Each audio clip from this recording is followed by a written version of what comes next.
Avatar Meher బాబా key జై.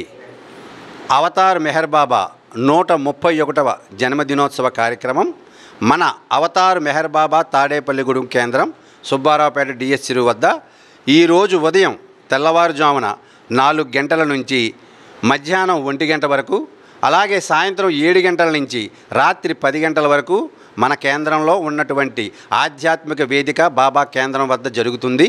ఈ కార్యక్రమానికి అందరూ రావచ్చు. ప్రతి భగవద్భక్తుడు, భగవత్ ప్రేమికుడు, భగవంతుడి మీద నమ్మకం ఉన్నవారు, భగవంతుడి మీద నమ్మకం లేనివారు కూడా అందరూ వచ్చి మెహర్ బాబా వారి యొక్క ప్రేమాశీస్సులు, ప్రేమ ప్రసాదం స్వీకరించి వెళ్ళవలసిందిగా కోరుతున్నాం.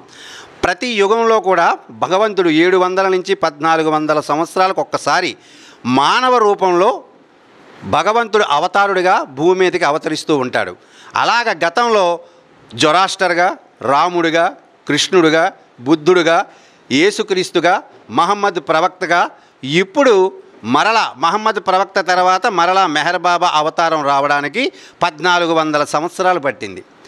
అలాగా ప్రతి 700 లేదా 1400 సంవత్సరాలకు ఒక్కసారి మానవ రూపంలో భగవంతుడు ఈ విశ్వం మీదకి వచ్చి ఆయన తన యొక్క విశ్వ కార్యక్రమాన్ని నిర్వర్తించి తన కార్యక్రమం 100% పూర్తయిన తర్వాతనే తన భౌతిక దేహాన్ని వదిలిపెట్టి తన యొక్క ఆధ్యాత్మికమైనటువంటి కార్యక్రమం అంతా కూడా చేసుకుని వెళ్తూ ఉంటాడు. ఈ యుగంలో కూడా మెహర్ బాబా వారిని 5 సద్గురువులు, పంచసద్గురువులైనటువంటి హజరత్ బాబాజాన్, షిరిడి సాయిబాబా, ఉపాసనీ మహారాజ్, నారాయణ మహారాజ్, తాజుద్దీన్ బాబా, వీరు 5 ఈ యుగంలో అవతార పురుషుణ్ణి భూమి మీదకి తీసుకురావడానికి అవతారుడిగా ఆయన యొక్క కార్యక్రమానికి ఆయనకి అందించిన తర్వాత వారి యొక్క దేహాలను వదిలిపెట్టి సమాధి అవ్వడం జరిగింది. ఆ తర్వాత అవతారుడు తన యొక్క ఉద్యమ కాలంగా అవతారుడు తన కార్యక్రమాన్ని మొదలుపెట్టి 1925 జూలై 10న ఆయన గతంలో అనేక అవతారాలు నేను ఎన్నో విషయాలు చెప్పాను, కానీ ఈ అవతారం నేను ఏ విషయం చెప్పడానికి రాలేదు, కేవలం మిమ్మల్ని అందరినీ మేల్కొల్పడానికి నేను వచ్చానని తెలియజేస్తూ 1925 జూలై 10వ తారీఖు నుంచి ఆయన అఖండ మౌనాన్ని ప్రారంభించారు. ఆ మౌనం భౌతిక దేహాన్ని వదిలిపెట్టేంత వరకు కూడా భౌతికంగా మౌన విరమణ జరగలేదు. అంతర్గతంగా మనసులతో ఆయన మన అందరితోనూ మాట్లాడుతూ ఉన్నప్పటికీ కూడా భౌతిక దేహంతో, భౌతికమైనటువంటి శరీరంతో ఆయన మాట్లాడకుండా ఆయన అఖండ మౌనం కొనసాగుతూనే ఉంది. అలాగే ఆయన అనేక యుగాల నుంచి అటు ముందుకు వెళ్ళలేక ఇటు వెనక్కి వెళ్ళలేక ఆధ్యాత్మికంగా ప్రేమోన్మత్తులైనటువంటి వాళ్ళని మస్తులు అంటారు. మనం సహజంగా ఏం చూస్తామంటే పిచ్చి వాళ్ళేమో అనుకుంటాం. అటువంటి వాళ్ళందరినీ కూడా కలిసి వాళ్ళందరి ఆధ్యాత్మిక ఉన్నతికి ఆయన అద్భుతమైన కార్యక్రమాన్ని ఏకాంతంగా చేశారు.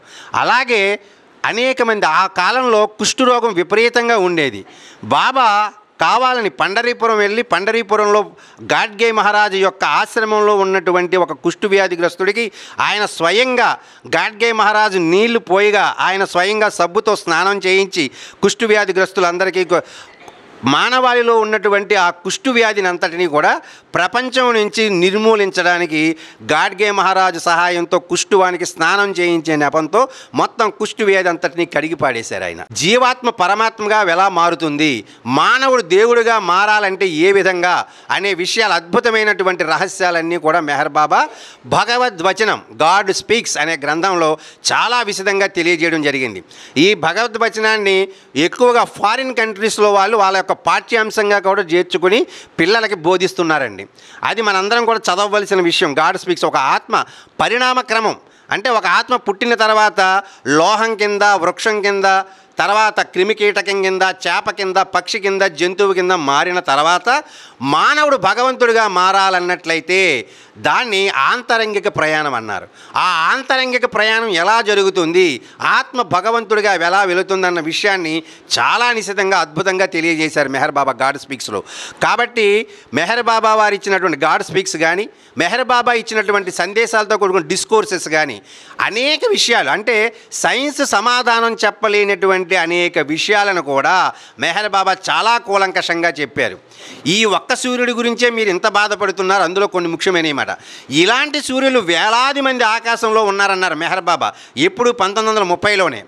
ఆ తర్వాత ఇప్పుడు సైన్స్ ఏముంటుందంటే ఇటువంటి సూర్యులు అనేక వేల మంది ఆ పాలపొంత అంటే ఆకాశంలో ఉన్న పాలపొంతలో అనేక వేల మంది సూర్యులు భూగోళాలు అనేకమైనవి ఉన్నాయన్నారు. అలాగే మెహర్ బాబా అన్నారు ఇటువంటి మానవ లోకాలు దాదాపు 18,000 గోళాలు ఉన్నాయన్నారు. కానీ ఈ భూమి మీద, ఎందుకంటే ఇది సంస్కారపూరితమైనటువంటి భూమి కాబట్టి ఈ భూమి మీద మాత్రమే మానవుడికి తిరిగి భగవంతుడు అవ్వడానికి ఈ భూమి మీదనే ఆత్మలు పుట్టాలి కాబట్టి అందుకనే అనేక మంది ఆత్మలు ఈ భూమి మీద జన్మ తీసుకుంటున్నాయి అన్నారు. ఆయన అన్న తర్వాత ఇప్పుడు విపరీతంగా జనాభా పెరిగిపోయింది, కోట్ల లెక్కన పెరిగిపోయింది జనాభా అంతా కూడా. అంటే ఇవన్నీ కూడా అనేక గోళాల్లో ఉన్నటువంటి ఆత్మలు తమ తమ ఆత్మ ప్రయాణంలో ముందుకు వెళ్ళడానికి ఈ భూమి మీదే జీవం పోసుకుని ఇక్కడే మానవుడిగా ముందుకు వెళ్తూ ఉన్నాయి. అవతార పురుషుడు వచ్చినప్పుడు ఆధ్యాత్మికనంతని ఒక ముందుకి త్రోపుతూ వస్తానన్నారు ఆయన. అందుకే ఇప్పుడు అనేక సంస్థలు, ప్రతి ఆధ్యాత్మిక సంస్థ అది ఏ మతందైనా కావచ్చు, క్రైస్తవ మతం కావచ్చు, మహమ్మదీయ మతం కావచ్చు, బౌద్ధం కావచ్చు, హిందూ కావచ్చు, లేదా అసలు ఏ మతం కానటువంటిది, అసలు భగవంతుడి మీద నమ్మకం కానటువంటి సంస్థలు కూడా విపరీతమైన అభివృద్ధి జరుగుతున్నాయి. అందరూ కూడా భగవంతుని పొందడానికి ఆధ్యాత్మిక మార్గంలో చాలా తీవ్రంగా ప్రయత్నిస్తున్నారు. అందుకు ఉదాహరణే మనకి ఇక్కడ ప్రయోగరాజ్లో జరుగుతున్నటువంటి కుంభమేళ. ప్రతిరోజు కూడా 1 నుంచి 2 కోట్ల మంది ప్రజలు పవిత్ర స్నానాలు చేస్తున్నారు. అంటే వారి అందరి యొక్క ఆత్మల మీద అవతార పురుషుడు యొక్క ఆ ఆధ్యాత్మికను ఉద్ధృతమైనటువంటి శక్తి ఎంత తీవ్రంగా పనిచేస్తుందో మనందరం కూడా అర్థం చేసుకోవచ్చు. అదేవిధంగా మెహర్ బాబా తన మౌనంలోనే కేవలం మానవులకే కాదు, జంతువులకి, పక్షులకి, వాటి ద్వారా కూడా ఆయన అద్భుతమైన ఆధ్యాత్మిక కార్యక్రమం చేసి వాటిని కూడా ఉన్నతికి చెందించడానికి ముందుకు తీసుకువెళ్ళారు. బాబా అన్నారు ఈ జన్మలో మళ్ళీ హంస కనబడదన్నారు. ఇప్పుడు హంస మొత్తం విలుప్తమైపోయిందండి జాతి. మళ్ళీ అవతార పురుషుడు వచ్చినప్పుడు ద్రాక్ష పండు కనబడదన్నారు మెహర్ బాబా. ఈ యుగంలో ఇప్పుడు మనం మాత్రమే ద్రాక్ష పండు తింటామండి. కేవలం మళ్ళీ 700-1400 సంవత్సరాల తర్వాత ద్రాక్ష పండు భూమి మీద ఉన్నదన్నారు. ద్రాక్ష పండు మొత్తం విలుప్తమైపోతుంది. అంటే వృక్షజాతిలోంచి అది మొత్తం కూడా కనిపించకుండా పోతుంది. ఇప్పటికే అనేక జంతువులు కనిపించకుండా పోయినాయి. ఆ కనిపించకుండా పోవడానికి అనేక కారణాలు ఉన్నప్పటికీ కూడా ఆ రూపంలో ఉన్నటువంటి ఆత్మ అనుభవించవలసిన సంస్కారాలన్నీ కూడా రద్దయిపోయి ఇక ఆ జంతువులు మళ్ళీ పుట్టడానికి అవకాశం లేనటువంటి పరిస్థితి ఏర్పడింది.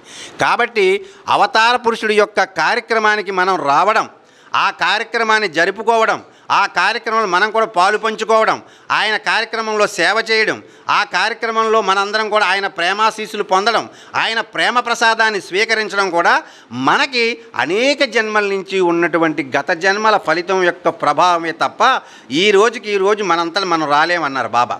ఎందుకంటే మీరందరూ ఇక్కడికి వచ్చారంటే ముందుగా నేను మిమ్మల్ని అందరినీ ఇక్కడికి ఆహ్వానించాలి, మీ మనసులో ప్రేరణ కలగజేయాలి.